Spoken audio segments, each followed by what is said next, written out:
Greetings again. My name is Jason Whalen. This is the Guitar Neck. I'm going to do another video on the grid and understanding how the whole fretboard is laid out. You might want to go check out my other video where I was talking about one note to learn them all or to know them all. And I had chosen A and just showed the layout of how all of the A's fall across. There's a pattern. This time, though, I wanted to talk about the chromatic scale, which, if you're like me, when I was a kid, my guitar teacher showed me the chromatic scale, and he essentially, correctly, told me, well, it's all the notes between 2 octaves. So if you play every single note between 2 octaves, whatever the root note of that those octaves might be, you got yourself a chromatic scale. And I was like, well, great. And then he's like, here's 2 examples. And so the first example he gave me was, you've probably played this before. He started with the A string, A's again, right? And he essentially just played every single fret. It went A,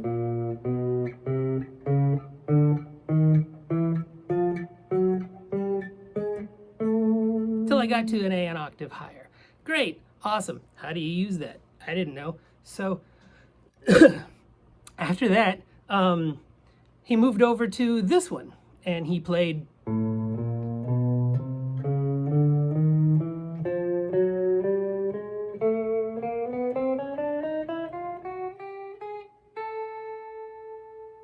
So great, now I knew it kind of as a scale because it is the chromatic scale.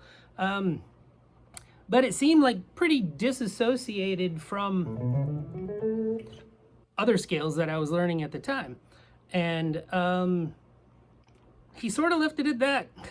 And the sad thing is most people do. They just leave it at that. And if you actually understand how the chromatic scale works and how it's falling across the fretboard and this whole lattice work going on, you can really understand basic positioning, all kinds of different positioning, like some of the reasons why I choose to show students how to finger things certain ways, and that I do it certain ways.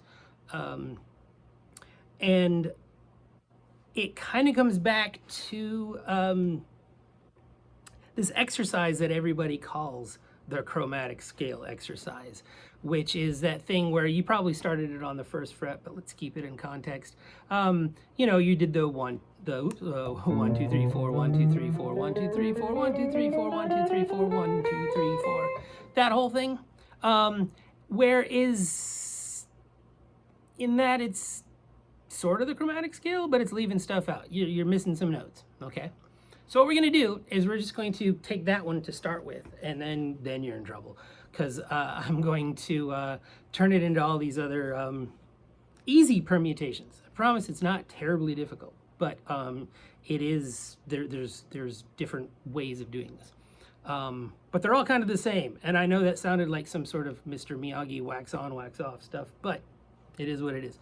So what we're going to do is we're going to start the same way, but instead of playing 1, 2, 3, 4 on this string and then just go into the next string, we're going to catch the note that we're missing, and we're going to make our poor little pinky do some double action here. He's going to go 1, 2, 3, 4, 4. 1, 2, 3, 4, 4. And then we're going to go to the next string, 1, 2, 3, 4, 4, and then we're going to go 1, 2, 3. And that gives us 1 octave of our A chromatic scale.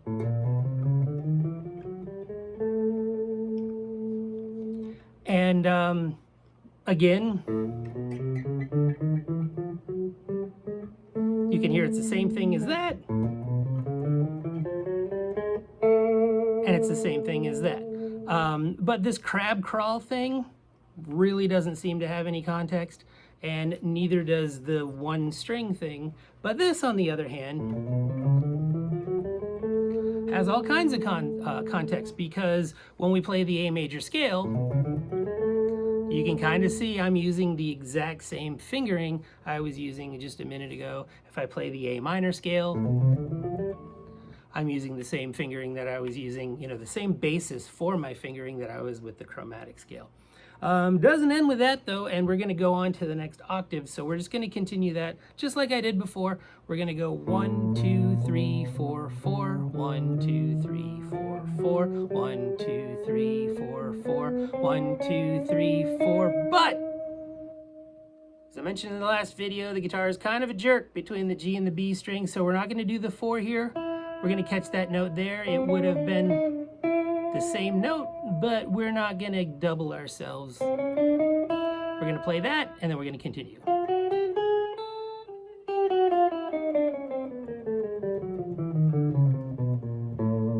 So as we go and we play through the whole thing, we're essentially going to just do that. Pinky does all the work, does double duty on every single string, except on the G string, because when he goes to the B string, we don't want to play the same note twice. Okay, so next we're going to do the exact same thing again, but instead of playing 2 notes with the pinky,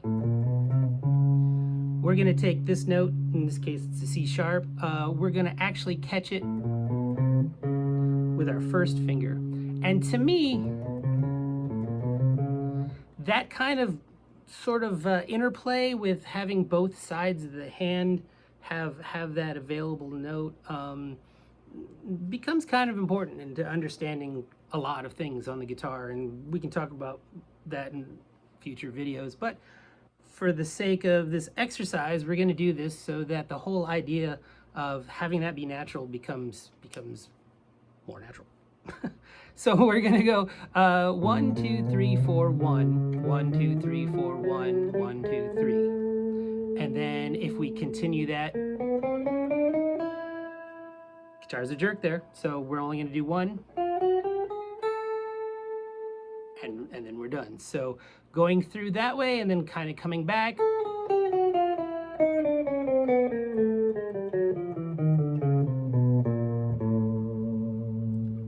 Gives us the second half of that particular exercise. But wait, there's more, because we should move this over also, because what we're going to do is we're going to take what we started with our first finger. We're going to start with our second finger now. So second finger on the 5th fret, we're in 4th position instead of 5th position.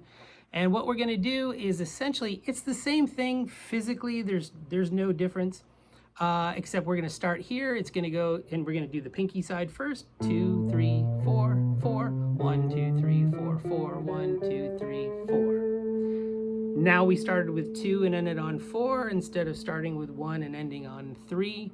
If you continue that down, it's going to do the same thing. It's going to fall across the warp refraction the same way. It's going to physically feel the same. You're going to end up on the second finger again. Doing that same position, and I'm kind of blowing through this now because I just don't want to belabor this and have this video be ridiculously tediously long. So same idea. We're going to go 2, 3, 4, 1. I know that's weird, right? But 1, 2, 3, 4, 1, 2, 3, 4, 4. So what happens is before we were set up to do the same thing we did there, but there, and now to even catch that C note, we can catch it with that first finger. And again, if you continue this, it's going to be just like the second half of the first one we did. You get warp refraction, guitar's a jerk, you know, the whole thing. But we also can now move our 3rd finger over to the 5th fret. And now we're actually kind of in like 3rd position.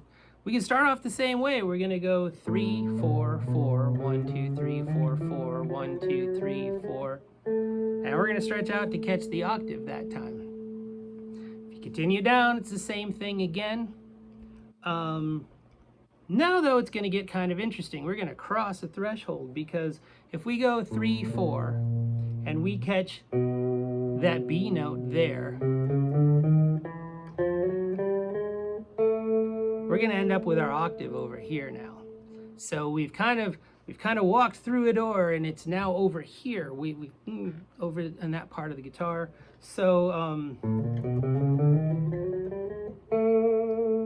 we've got this over here. But if you continue the pattern, it's the same thing. Guitar's a jerk, you know, the whole deal. And then finally, if we move it over to having it with our pinky, we can do the same thing there. Continue it, you get the idea. And then now we're gonna catch this B flat. And we're gonna do it that way and continue it up. So if you do all of these, at first it might seem tedious. Eventually it's not. It just makes complete sense. It feels natural. And you're gonna start seeing where different parts of scales in different octaves are gonna be more natural. They just will. And so I'll kind of address that in some scale ideas that I have on some videos coming up, and I'll refer you back to this video. But give this a try. You'll be amazed at how the fretboard just starts making a whole lot more sense. And I'll do the please like and subscribe if this video helped you, because it helps me out. And yeah, have a great day.